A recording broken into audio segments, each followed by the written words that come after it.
Chapter 17, Air of Superiority. And these are my continued thoughts from Chapter 16. One of the benefits of not being infected is that now I can fully exercise my creativity in areas of my life that would not exist if, say, I was unlucky enough to have the upright bug. I mean, think of all the opportunities that I now have to invent new ways to accomplish the tasks that lay before me daily. And it's all because of my body's continued efforts to fight off the effects of good balance and all the other ailments that plague the unfortunately infected. Frankly, it seems to me like it might get rather boring, always knowing what you can expect and what kind of reactions you will have from your body in almost every situation. Where's the fun in that? Or the adventure? Always being able to eat or drink without choking. Forever having the ability to break into a run, a leisurely jog, or enter into a game of hopscotch whenever the mood strikes. Ascending and descending stairs without the use of handrails. My heart truly goes out to people like this. I don't know how they do it, day after day, always being understood when they talk and having the burden of legible handwriting. I suppose these type of people might have their own type of helper to walk alongside them, sort of like the passionately reformed that are there to help us. Since I have an SA immunity, I don't deal with this issue, so I can imagine that it might work in the opposite way as it does for me.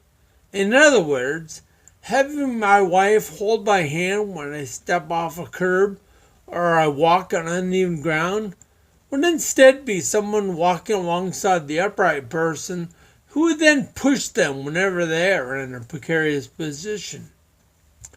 And how can they possibly manage to get anything in their mouth when they eat? Does someone stand at the back of their chair, shaking it continually and hitting their elbow occasionally so that they will spill on themselves, on the table, floor, and other people?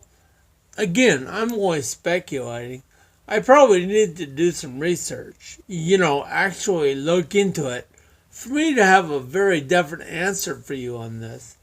But since I don't know, and looking into it appears to be too much work, I will only tell you what I do know. I know that I am concerned and do not want my standing of having an SCA to be viewed as elitist by the upright people. So I have envisioned some ways in which to try and fit into their world. These ideas do not make a perfect or a seamless match, but at least I'm trying, right? In other words, it's a thought that counts. That's what matters. It occurs to me that one way to do this would be to invent a device that I would wear on my wrist, a device that would allow me to jump forward in time by 20 or 30 seconds. Now, I'm not talking about a time machine here because that is just a little bit too unrealistic. No, I'm simply talking about a small mechanism that I could activate which would propel me successfully through a situation without anyone else knowing it. No longer would the upright folks be intimidated by me stumbling down a staircase. I could approach the stairs, activate the device. Everyone would then go into several minutes of a deep trance-like state while I made my way down the stairs. At the bottom, I would then again trigger the little wrist mechanism and everybody would reawaken to find me standing at the bottom, and all would appear to them as normal. This, of course, would be what they would consider to be normal. How many times in public have you stumbled and lurched ahead into several quick steps? Well, it has happened to me on numerous occasions, and it always seems as if people are beginning to stare at me, almost as if In the act of tripping over my own feet and jumping forward, I'm putting on some kind of air of superiority. It has become effortless for me to do that, and they all wish that they could do it. However, in an attempt to remain humble and to fit into the world, I have come up with a way that I hope will stop the sudden forward sprints. Through little flaps that will spring out at a 90-degree angle, which will create air drag like the flaps of an airplane wing, and three smaller parachutes that will instantly explode from my backpack, I hope to arrest any forward movement rather quickly.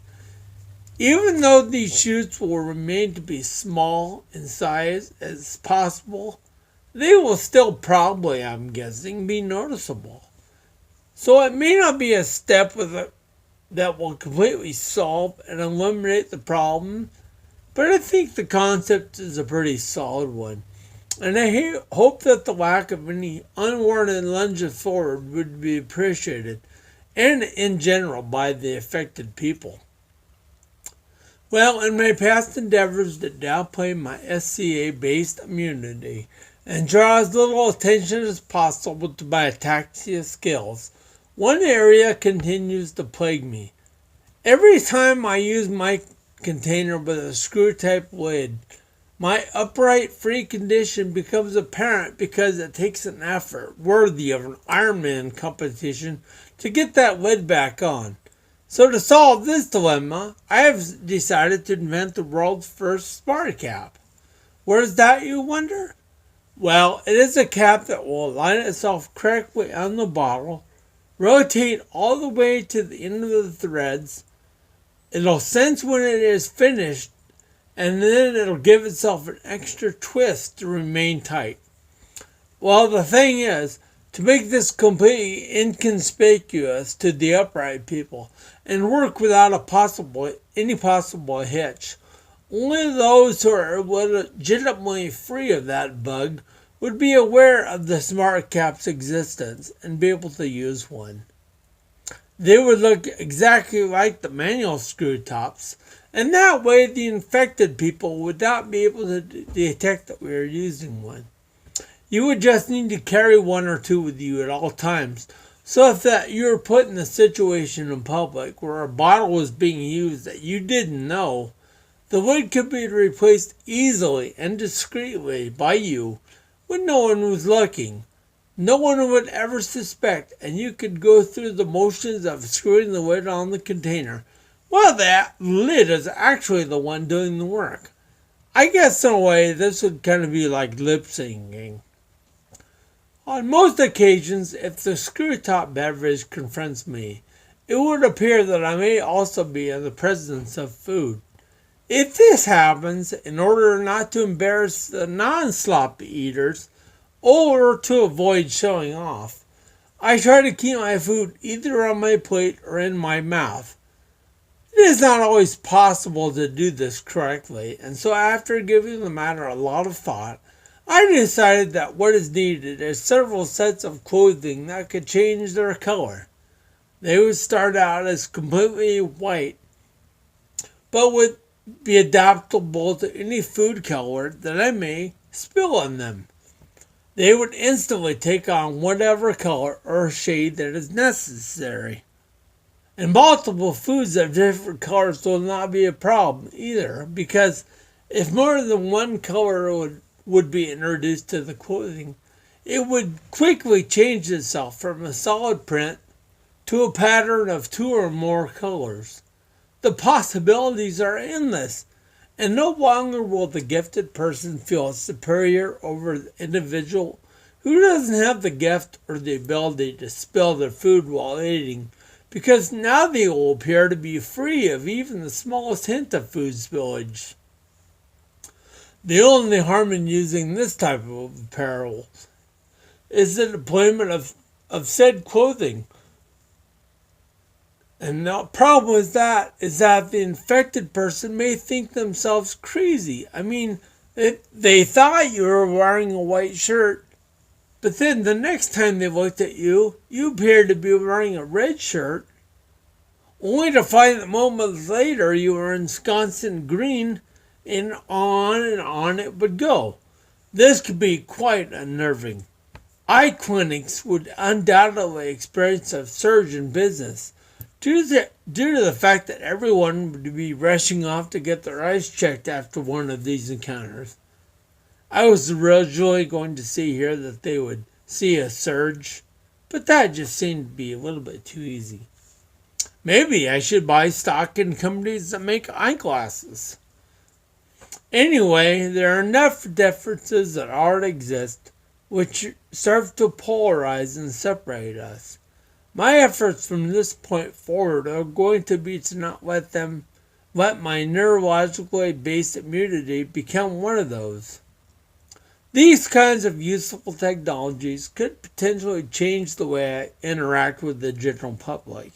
Yes, some may be a tad more obvious than others, but I believe the effort not to flaunt an air of superiority to be a very worthy goal. Therefore, I will continue to strive for equality and downplay the assumed need for others to fit in downplay that need by others to fit into their infected world.